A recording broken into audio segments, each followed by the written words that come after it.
Alright, this guy right here is a very large bristleworm, and it's been in my BioCube for quite a while. My BioCube, by the way, is my lagoonal tank. It's intentionally a higher nutrient tank.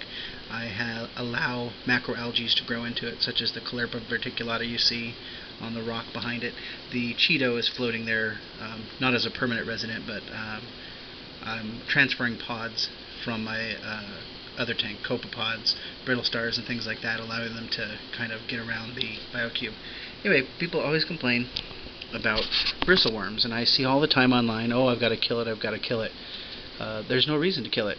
It's not going to do anything. They don't eat your corals, and they don't harm your fish. You can see the goby is just sitting there.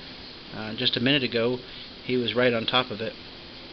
The only time I've ever had a fish get stuck by a bristleworm is my orchid dottyback, and that's because they eat them. And so the orchid dottyback, whenever he finds a tasty morsel, ends up with a snout full of bristles, which is fine. From an aquarist standpoint, we don't want to touch these things because all those gill bristles that you see along there are like little bits of fiberglass. They will stick in you, and they're very much an irritant, and I think describing it like fiberglass, if you've ever had fiberglass in you, that is probably the best way to describe it.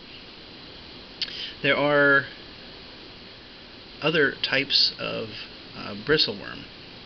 The other kind is commonly called fireworms. They look very different than the fellow you see in this tank. You see, he's rather a drab color. He's got a little iridescence to him, a little pink on the underside, but nothing quite striking. The fireworm is called that because it is quite red. And so that's really how you can tell the difference between the bristleworms that you should be worried about in your tank. There was a little vibration that startled him. That you should be worried in your tank, and the bristleworms that are perfectly acceptable to have. They are beneficial scavengers. They will get in between rocks and places that other things cannot get to.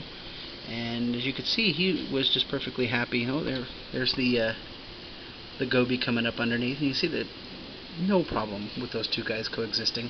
They don't eat your corals like the fireworms do. So if you see a bristleworm, don't worry about it. If you want to learn more information about that and the two different kinds of worms, you can go to azfishkeeping.com. There's an article about the bristleworms, and it actually shows a picture in the article of the harmful type of worm, the type of worm that you do not want to have in your tank. Anyway, he was out, and so I thought I'd take a video of that to show you guys. Thanks for watching, and I'll see you next time.